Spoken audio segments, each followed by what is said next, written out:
In this video, I'm going to show you what you need to do to prepare for trusses to arrive. So let's get started.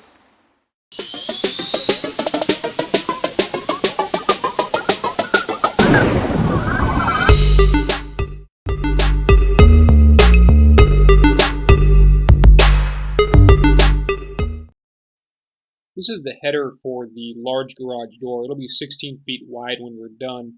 This is a board you measure 4 or 5 times to make sure that it's the correct length before you cut it, because it's way too expensive to cut it incorrectly.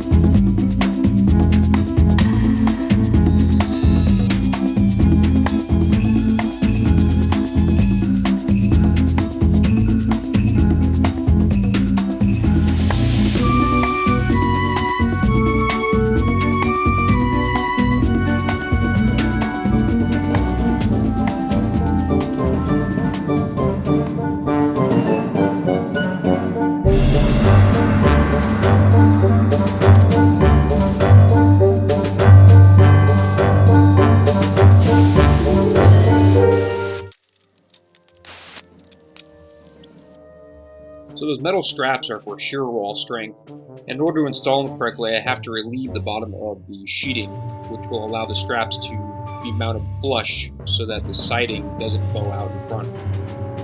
So that's what I'm doing here with the chisel and hammer.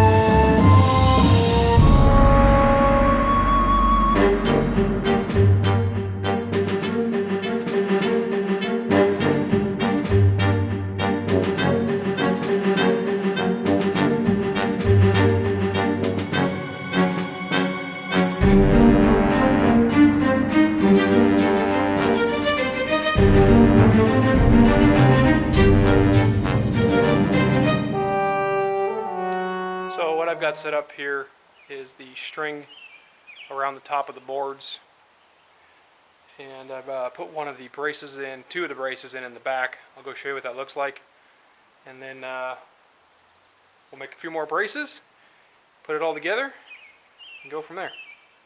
So what I've got here is the string. So here's an overview of what the string looks like.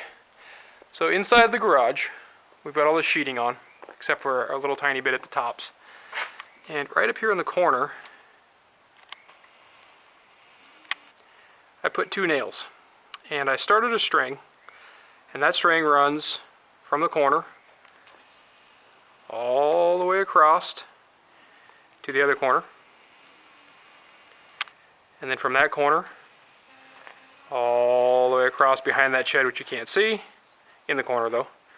And then across, you can see the string up there to this corner, and then back to the other corner. And what that string is used for is when you get down underneath the string and you're looking straight up, hopefully you can see this. You see how the string right here isn't touching this wall? So what will happen is I'll put some braces on, which I'll show you, and we will push the wall in from the outside until that string is touching the wall all the way down. All the way down to the corner. So we'll use the braces on the outside to push and pull the walls into alignment. And we'll leave the braces installed the entire time that we are installing the trusses. Now the purpose of this, the purpose of the string serves 2 things. We can true up the walls so that when we set the trusses on top of the roof, they're lined up, the building's square, the walls are square and plumb. The other thing is that when we actually set the trusses up there and we're dragging them around and moving them, the walls won't shift out of position this way. So right now you're looking down the distance of this wall. It's kind of hard to see on the camera. But I'm going to walk down here. This wall's 28 feet long. I'm going to walk to the middle of it, and I'm going to go ahead and push on it. and show you how much it flexes without any braces installed.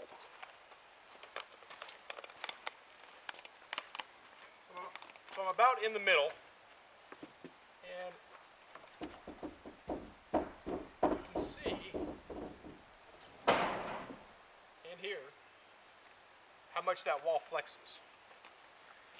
So when we're up there dragging trusses around 12 feet up in the air off the ground, we don't want that wall to flex and shake.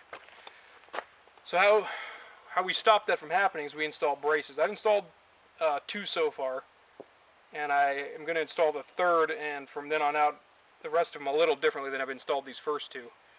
But these braces will allow us to pull the wall into square, plumb, and then it will also allow us to keep the wall nice and steady while we're installing trusses. So what you're looking at are 2 braces.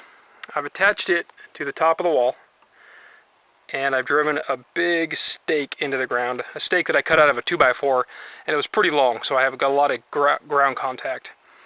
And I'm actually going to modify, so you can see how I attached this one a little differently than this one. I'd never done this before. After having done this and this, I've determined I'm going to do it a different way, so the braces from here on out will be installed a little differently. But that's what they look like. And these will allow us to push and pull on the wall. And I'll show you how that works.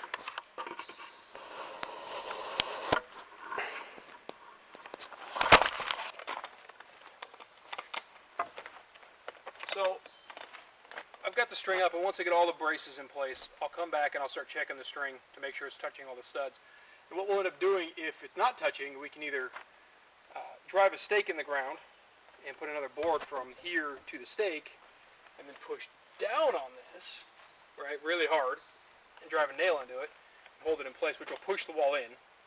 Or if the wall's too far in, we'll actually put a board to the ground and put it up here, and we'll drive the board down with the sledgehammer, which will push up on this after I nail it in down there, of course, and it'll actually bow this board, but it will pull the wall back.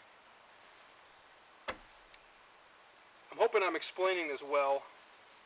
It'll be pretty evident how it works when I'm done.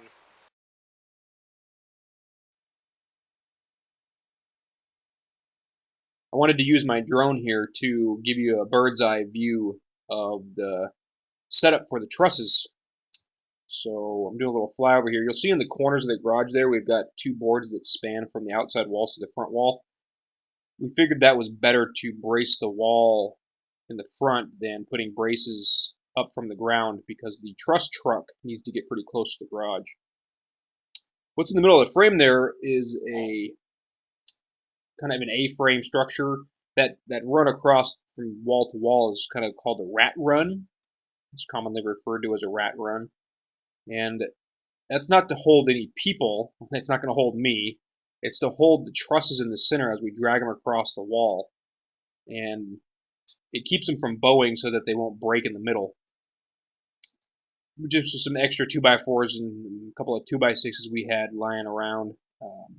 When we're all done, we'll probably use some of those 2x4s and 2x6s to brace the trusses with. What I'm showing you here are the braces across the back of the garage. We used 3 of them. We came up from the dirt and up to the wall. They're all pretty uniform. They attach to the wall in the areas that we had to push or pull on the back wall. And it came out pretty well. The wall's nice and straight. It lines up with the string in the front really well. So there really is no issues there.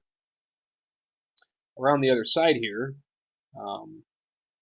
we only had 2 braces that we put on, one on either side of that window there, because we anchored the inside corner together, so it really didn't need that extra 3rd brace. So that's kind of an overview of how we brace the garage to be ready for the trusses, and when they arrive, there'll be a video to follow.